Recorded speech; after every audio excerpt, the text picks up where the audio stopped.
Bien le bonjour tout le monde. Aujourd'hui, nouvelle vidéo. On va parler de certaines entreprises que j'ai en watchlist. Donc, je vais un petit peu parler de la thèse d'investissement de chacune d'entre elles. Et on va vite fait parler des marchés aussi. Donc, avant de commencer, n'oubliez pas de vous abonner, de liker, de commenter, partager. Faites ce que vous voulez, mais un petit peu de soutien pour la chaîne, notamment par rapport aux abonnements. Du coup, le CAC 40, le S&P 500, le Nasdaq sont très verts depuis le début de semaine, donc lundi, mardi, mercredi, de très bonnes journées. Et pourquoi? Parce que les chiffres de l'emploi sont sortis, et ils sont sortis en très forte, euh, comment dire, en très forte baisse du chômage. Donc très peu de chômage. Ils n'ont certes pas créé beaucoup d'emplois, mais pour eux, c'est ce qui comptait. Donc ils prennent n'importe quoi comme bonne nouvelle pour l'instant. Et pour eux, ça veut dire que vu que le chômage baisse, l'économie ne ralentit pas trop. Et comme on a des espoirs de baisse des taux d'intérêt de la Fed, donc la Banque centrale américaine, ça nous fait un atterrissage en douceur ou un no landing. Parce qu'il faut dire en termes anglais, on parle de hard landing, donc l'économie s'écrase, récession, tout ça, et on commence à faire baisser les taux d'intérêt pour soutenir un petit peu l'économie, mais c'est trop tard, c'est juste du sauvetage post-incident. On parle du soft landing, c'est-à-dire ça baisse, l'économie baisse, l'activité baisse, tout baisse, et puis on vient doucement soulager tout ça et redonner du punch avec des baisses de taux. Ou du no landing, c'est-à-dire que l'économie se tient très bien et on baisse un petit peu les taux très légèrement parce qu'on n'a pas vraiment besoin pour, euh, pour soutenir la croissance à long terme. Donc la perspective d'une baisse des taux en fin d'année et en plus des chiffres encourageants du chômage, font que les marchés sont verts. C'est plutôt du mouvement obligataire qui fait monter les actions aussi, parce que les taux à 10 ans baissent. Quand les taux à 10 ans baissent, on estime qu'il n'y aura pas forcément beaucoup d'inflation dans l'avenir. Donc la baisse du régime de l'économie est réelle, et la baisse des taux de la Fed est estimée par le marché comme rationnelle. Parce que le cas échéant, quand on baisse les taux d'intérêt de la Fed alors que l'économie va bien, le 10 ans augmente. Le 2 ans baisse, le 10 ans augmente. On parle de pontification de la courbe des taux. Qu'est-ce qui se passe dans ce cas-là? bah, La baisse des taux d'intérêt de la Fed est faite, donc les taux courts, par défaut, baissent, mais comme ils baissent pour des mauvaises raisons, l'économie est très bien, et en plus, elle a accès à du capital pas cher, bah, l'inflation.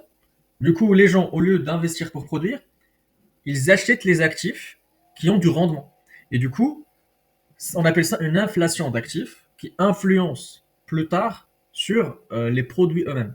Et du coup, capital pas cher alors que l'économie est bien et forte et qui tourne à plein régime, ça crée de l'inflation. Et comme le marché commence à avoir peur d'une inflation long terme, qui va peut-être revenir plus tard, qui nous mesure tout ça? C'est le taux à 10 ans. Le taux à 10 ans monte. Parce que le taux à 10 ans exige une meilleure prime pour compenser l'inflation. Donc c'est contradictoire. On baisse les taux de la Fed, les taux directeurs, et le taux à 10 ans monte. Quand vous voyez ça, sachez que la baisse des taux de la Fed n'est pas forcément la bienvenue dans le marché, ou sinon qu'il y a un risque inflationniste suite à cette baisse. Et du coup, comme le taux à 10 ans baisse, en fait, voilà, donc le taux à 10 ans, il était à 4,07, 0,8, voire 10. En avril, il était à 4, 20 même, 25, voire 27. Donc là, il a bien baissé. Hier soir, il était à 3,98, un truc comme ça. Du coup, c'est une baisse qui soulage un petit peu les marchés. Et c'est pour ça que les marchés augmentent, donc les actions augmentent. Ça, c'était la petite tirade pour commencer. Bien évidemment, c'est technique. Et bien évidemment, je ne rentre pas en détail parce que je sais que la plupart de mes spectateurs et abonnés ne vont pas aimer, et puis voilà, ils vont zapper la vidéo. Mais si vous êtes intéressé par ça, n'hésitez pas que je fasse des vidéos dédiées. Maintenant que j'ai parlé de ça, on va parler de certaines entreprises que j'ai en watchlist. Donc on revient, on va aller directement voir mon outil de valorisation. Boum. Voilà. Donc là, on a déjà. Ouais, je m'entraînais à valoriser cette entreprise. Elle a bien baissé par rapport au matin. Tiens. C'est l'entreprise Loop. C'est pas Loop pour le loup, c'est l'entreprise LDC. Donc, on va aller sur Google. LDC. LDC, c'est l'entreprise française qui vend du poulet. Et du coup, bah, regardez les marques de LDC. Bah, bien évidemment, ils ne vendent pas que du poulet, ils vendent des œufs, des produits dérivés du poulet, tout ça, donc des sortes de sauces. Voilà, donc à chaque fois que vous voyez le Gaulois, la Nature d'éleveur, toutes ces marques-là, c'est LDC. Du coup. Voilà. Donc, c'est une entreprise défensive, c'est une entreprise qui vend principalement en Europe, mais surtout en France. Ouais, allez, on autorise les. Ce site me casse la tête, donc on va plutôt juste zoomer. Voilà, donc c'est une entreprise qui, le Maître Coq, le Sushi Master, Toc, Marie, le Gaulois, tout ça, c'est voilà, c'est LDC. Et du coup, si vous achetez du poulet en grande surface, vous achetez du poulet à LDC. Et du coup, voilà. Donc là, on a aussi loué, on a Tradition d'Asie, on a plein de choses. On est surtout focalisé en Europe, beaucoup plus sur le marché français. C'est une entreprise qui est très, très, très défensive. J'ai étudié son bilan le matin, bilan d'acier. Donc, ils n'ont pas de dette, trésorerie positive. Bien évidemment, ce type d'entreprise, ils ont des marges très, très, très, très basses, donc à peu près 5% euh, de marge opérationnelle, donc 2-3% de marge nette, ce qui fait que il y a beaucoup de barrières à l'entrée, mais qu'ils doivent être très chauds par rapport à la gestion de leurs coûts pour pouvoir rester compétitifs et pouvoir continuer leur croissance organique et gestion des coûts et redistribution de bénéfices aux actionnaires. Donc voilà, le ticker c'est Loop. Ils font 7 de bénéfices par action. Le marché paie ça à 12 fois. Vu que c'est du poulet et que c'est des œufs et qu'ils font de la croissance organique, j'ai fait la croissance composée sur les 20 dernières années. C'était à 5,2 d'après mon calcul. 5,2, moi je vais mettre ça, disons pour les 5 prochaines années. Il y a pas de raison, ils ont fait 5,2 sur les 20 dernières années. Il n'y a pas de raison pour qu'ils ne fassent pas au moins 4,5 sur les 5 prochaines années. Parce que justement, ils sont encore mieux disciplinés côté capital, ils n'ont pas de dette, ils sont solides. Et en plus, la démographie baisse, mais il y a encore plus de vieux, il y a de plus en plus de personnes qui s'appauvrissent ou qui restent bloquées dans la classe moyenne. Et du coup, pour compenser les coûts de la vie, ils achètent des produits grande surface, donc chez LDC. Et en plus, il y a les petites hausses de tarifs un petit peu très très discrètes chaque année pour soutenir la croissance. Donc on va mettre 5,5. Si on met 5,5, au prix actuel, on fait du à peu près 9%. Bien évidemment, je prends comme hypothèse qu'on va payer ça 15 fois les bénéfices. 15 fois les bénéfices, c'est le minimum pour ce type d'entreprise. Il y a le risque français. C'est limite triste de dire le risque français parce qu'on n'est pas au Brésil ou en Colombie. Mais malheureusement, le pays est très fortement tapé par des taxes. Donc, c'est le seul risque que je vois, qu'elle ait une surtaxe ou des choses concernant les super profits. Du coup, 15 fois les bénéfices, 4,5% de croissance, on fait quand même du 9% à peu près par an. Et voilà, donc si on veut l'acheter avec ces hypothèses-là, on y est presque. Donc ça coûte 86 balles, 85 balles, 82 balles, c'est parfait. Et du coup, moi, je commence sérieusement à m'intéresser à cette entreprise. Peut-être que je vais en acheter ce mois ou le mois prochain. De toute façon, avec Total, j'ai à peu près 1000, bon, je vais pas dire le nombre, mais j'ai pas mal d'argent qui va rentrer par les dividendes de Total en janvier. Et du coup, je pense que je vais initier une petite position soit en janvier, soit tout de suite et consolider en janvier. Donc voilà pour la première. La deuxième, c'est Novo Nordisk. Novo Nordisk, l'entreprise danoise. Cette entreprise a bien baissé. Et c'est pour ça qu'elle m'intéresse. Elle baisse en cours aujourd'hui. On la paye 13-14 fois les bénéfices, une entreprise pharmaceutique. J'aime pas les pharmaceutiques, j'en ai parlé plein de fois. Sur un malentendu, ça prend 20% de baisse. On ne comprend pas forcément pourquoi ça monte de 15% quand il y a une nouvelle. Ce secteur est fortement corrompu, mais on est là pour gagner notre vie et on est là pour mieux vivre. Donc depuis le 1er janvier, ça perd 50%. Ça perd beaucoup, beaucoup, beaucoup, beaucoup. Et en fait, ils ont conclu des contrats avec le Medicare américain pour qu'ils puissent vendre en baissant leur prix, pardon, ce qui est perçu comme une mauvaise nouvelle. Moi, je perçois ça comme une bonne nouvelle. Ils auront plus de bases adressables de clients, parce que leurs produits coûtent quand même très cher. Au lieu de vendre ça très très cher à certaines entreprises, ils pourront maintenant vendre ça très peu, enfin pas très peu cher, mais un petit peu moins cher. Par contre, il y aura beaucoup plus de clients vu que ça sera à, en partie remboursé par la Sécu américaine, privée ou pas privée, donc le programme médical. Et du coup, on nous vend ça à 13 fois les bénéfices de l'année prochaine ou 13,5 fois les bénéfices cette année. Ils ont pas mal de marge, ils ont un peu de dette, mais c'est pas grave, ils peuvent rembourser ça en un an. Novo Nordisk, c'est une entreprise qui m'intéresse, surtout que la thématique, qui est la graisse, enfin la graisse, l'obésité et le diabète, c'est une thématique très importante pour le futur. Aux États-Unis ou en Occident en général, on consomme de moins en moins bien. On mange de plus en plus de sucre, de produits transformés, et tout ça nuit à nos reins, notre foie, notre système immunitaire, et je pense qu'on aura besoin, un jour ou l'autre, de consommer des traitements contre le diabète ou ce genre de trucs. Bien évidemment, la meilleure chose à faire, c'est s'entraîner, manger sain, du sport quotidiennement, de la marche, et arrêter de trop manger. Mais enfin, trop manger, quand je dis trop manger, même les choses qui nous paraissent saines à prime abord ne sont pas forcément bien parce qu'il y a forcément des pesticides, de la transformation à un certain cycle du produit. Donc manger peu, manger bien, mais peu, et beaucoup d'activité. On s'en fout d'avoir des muscles géants, c'est la santé et la performance qui comptent. Je le dis toujours, c'est une petite aparté sur Novo Nordisk. Donc on revient pour valoriser tout ça.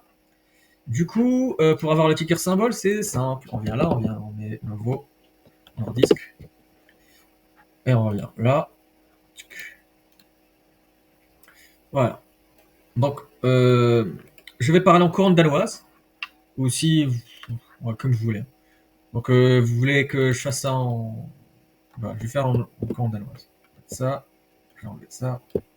Hop, hop. Pourquoi ça me fait ça? Je vais mettre CPH. CPH. Pour Copenhagen. Copenhague, là, en Danemark. Et du coup, Novo B. Voilà. Et ça, c'est en couronne danoise, hein. Le marché ne paye pas comme dit Zone Bourse 13 fois les bénéfices, il paye 20 fois les bénéfices parce qu'il y a une baisse des bénéfices prévue par les dirigeants, mais qui n'est pas prise en compte dans la mise à jour de The Bourse. Je paye ça 15 fois les bénéfices. Par contre, la croissance, je pense qu'à long terme, on fera beaucoup de croissance. Alors, qu'est-ce que ça fait donc, je vais mettre 12%. Et je vais mettre 17. Ouais, 17. Donc, je fais à peu près du 8-9%. Et là, en mettant du 17 et en mettant du 12%, une petite baisse, on peut l'acheter. Il y a quelques jours, c'était déjà le cas. Il y a quelques jours, c'était déjà à 273. Alors, 273, on est déjà bien. On peut même le faire avec 10% de croissance estimée. Voilà, 270 à peu près, ouais, c'est ça. Donc, en mettant 10% de croissance, avec un PER de 17, au cours actuel, on fait que 7%. Bon, c'est une entreprise qui commence à m'intéresser. J'y jette un œil, mais je ne suis pas encore au stade où je vais l'acheter. Je mets quand même LDC devant. D'accord? Alors, qu'est-ce que j'ai noté autre comme entreprise dans ma watchlist? Ricard, Pernod Ricard. Effectivement, Pernod Ricard, moi je ne consomme pas d'alcool. Je ne suis pas fan d'alcool. Mais le fait est que il y a toujours des alcooliques dans ce monde, il y aura toujours des gens qui vont boire dans 50, dans 60, dans 100 ans, dans 2 siècles. Et du coup, si on peut gagner de l'argent avec ça, temporairement, sur le court terme, ou mettre ça dans une position et laisser traîner, pourquoi pas. Donc, bien évidemment, on n'achète pas un business que pour son business, mais on achète un business qui nous donne de la valeur à bon prix, en estimant une croissance. Donc je ne bois pas d'alcool, mais je connais ces marques-là. Pas que du luxe, hein, ils ont plein de marques. Vous connaissez si vous êtes français ou si vous habitez aux États-Unis ou en Occident, vous connaissez toutes ces marques. Je ne suis pas fan, je le répète, je ne conseille personne de boire ce genre de truc. Mais l'entreprise en bourse est dans un territoire de sous-évaluation prononcée. Et du coup, RI pour le ticker. Déjà, qu'est-ce qui se passe avec la courbe de Pernod Ricard? Voyons voir. Boum. Aujourd'hui, ça prend 2%, c'est bien, mais depuis le début de l'année, ça prend 28%. Depuis un an, ça prend 27%. Depuis 5 ans, ça prend 50%. Et depuis les plus hauts de 2022, ça prend 63% dans les dents. C'est beaucoup. C'est beaucoup, c'est beaucoup. Bah, du coup, le marché paie ça 12 fois les bénéfices. Ils ne feront pas du tout 10% de croissance. Je vais mettre 4%. Même pas. Je vais mettre 3,5%. En composé, peut-être qu'ils vont faire de la décroissance l'année prochaine, de la croissance l'année d'après. En composé, j'estime qu'ils vont faire comme l'inflation, ou légèrement plus que de l'inflation, sachant qu'il y a encore du potentiel d'augmentation des marges ou de gain de part de marché. Et moi, je vais faire juste stabilisation des prix ou légère amélioration des marges. Mais du coup, si le chiffre d'affaires reste le même et que les marges augmentent, bah, on a un petit peu d'augmentation du bénéfice net. Et du coup, je vais estimer qu'il y aura 3,5% d'amélioration du bénéfice net par an. Je paye ça 15 fois les bénéfices parce que c'est un secteur en décroissance. Les gens boivent de moins en moins d'alcool, tant mieux pour les gens. Bah, du coup, ça nous donne quoi? Ça nous donne du 8,20% par an. Donc, légèrement moins que notre 10%. Et du coup, pas du tout 10%, on va mettre 3,5. Et on va voir ce qui va se passer si on met 4. 3,5. Ça nous donne un prix à 71. Donc, un petit peu, on attendra un petit peu la baisse quand même parce que là, on est à 77. Si on la voulait à 4%, 73, on est beaucoup plus proche. Et je pense le prix actuel, pour que le prix actuel soit justifié, je pense qu'on doit faire du 5%, je crois. Ouais, du 5%. Bon, voilà pour ce que je vous ai dit concernant Pernod Ricard. Pour l'instant, je garde toujours LDC en premier, Pernod Ricard en deuxième, Novant troisième. Qu'est-ce qu'on a d'autre? Renforcement PayPal. PayPal a bien augmenté depuis les 58 dollars parce que le Nasdaq était en panique. Le Nasdaq baisse, PayPal est une action cotée au Nasdaq, du coup elle prend la panique aussi. Ouais, donc sur les 5 derniers jours, depuis les 57 trucs, on a pris 7% à peu près. J'ai pas pu renforcer là parce que j'avais pas de liquidité. J'ai un PRE autour des 66-67, donc même les cours actuels me conviennent. En fait, comment je justifie ça? Je vais le faire devant vos yeux. Donc on est au Nasdaq, et PYPL, PIM. Ils vont faire, d'après le management, j'en ai déjà parlé, j'ai déjà fait les hypothèses et j'en ai parlé en profondeur dans d'autres vidéos, mais bon, je le fais vite fait. D'après le management, ils vont faire du 10% cette année, 12-13% les années prochaines. Moi, je tape sur du 7-8%. On va mettre 8%, surtout qu'ils vont le faire sans risque, sachant que le Buy Now, Pay Later, le BNPA, non, pardon, le Buy Now, Pay Later, le BNPL, ils sont en train de revendre massivement leur, leur risque de crédit à d'autres entreprises, comme KKR. Du coup, ça me fait, au cours actuel, à 8%. Si je le paye à 15 fois les bénéfices, j'ai du 12,20 par an. C'est n'importe quoi.